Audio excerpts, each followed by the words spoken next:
So everyone's very familiar with the digital book program. Mississippi has been very ahead of the curve when it comes to inclusive access, and by joining the RedShelf platform, you guys have really gained access to the next generation of inclusive access tools that are available to our educators. Something that's very specific to RedShelf is our browser-based e-reader. The way it functions for students and faculty alike is that there's no app download required for any device. For offline availability, you don't need to download an app and then download an entire book file that takes up a whole bunch of space.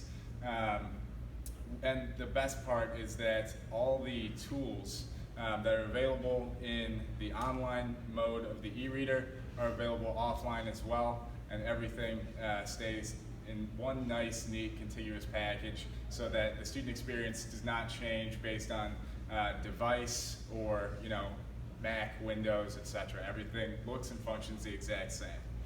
As a faculty member, your students will access their content the exact same way by going to this RedShelf e-reader tab and clicking that link.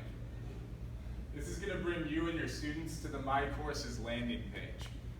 The reason why it brings you to the My Courses landing page is so that there's no instructor setup required for the RedShelf integration. It's really plug and play. We can just get everything live on our end with no effort required from you. When accessing your content, all you have to do is scroll to the specific course you would like to access the content for,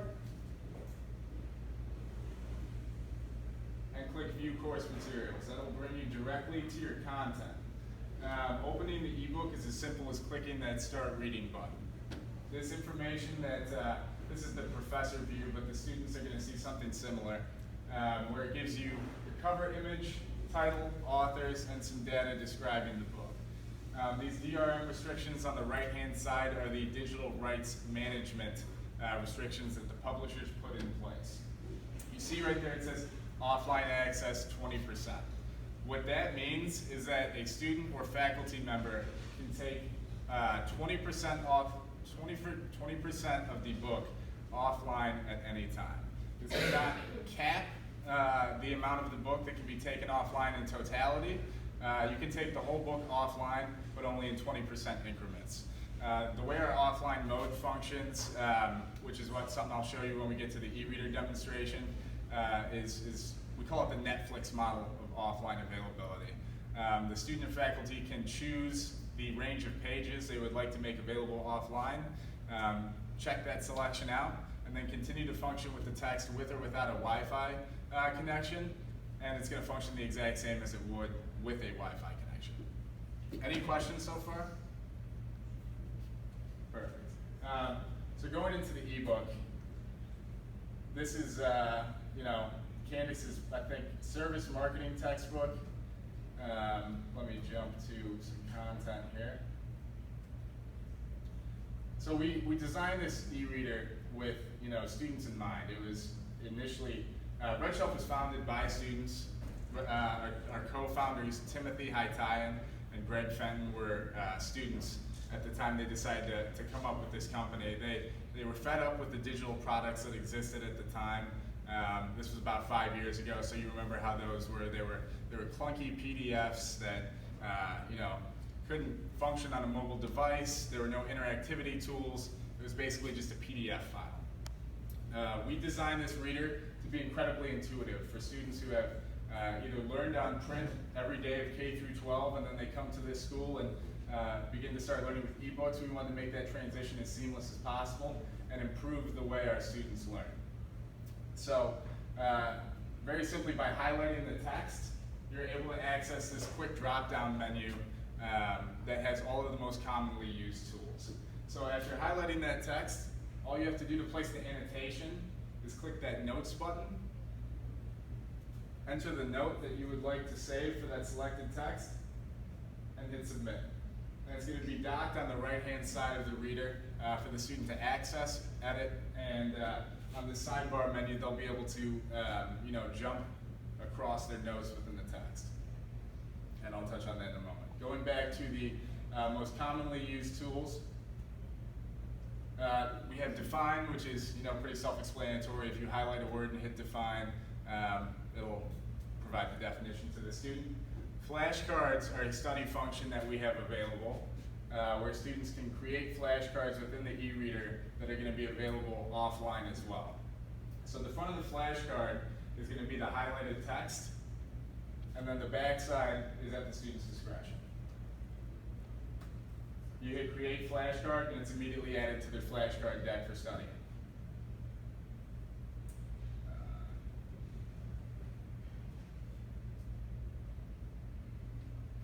Sorry about that. Going back to the commonly used tools, copy. So this is, we see students use this when they're writing an academic paper of some sort where they need to copy and paste content directly from their textbook to be used for, a term paper of some sort. The publisher sets a limit on how much the student can copy from the textbook. The average is around 10 to 20% of the text. And these bubbles up here allow students and faculty to color code their highlights if that's something that helps them study. Going to the sidebar menu, we have a table of contents where the student can hop around if they're looking for a particular chapter or reading assignment. They can break it down by chapter, by section, and they'll always be able to find the specific page that they need. They can also, if you provide them page numbers in their reading assignment, they can just type it into this navigation bar up top. Annotations are exactly what it sounds like.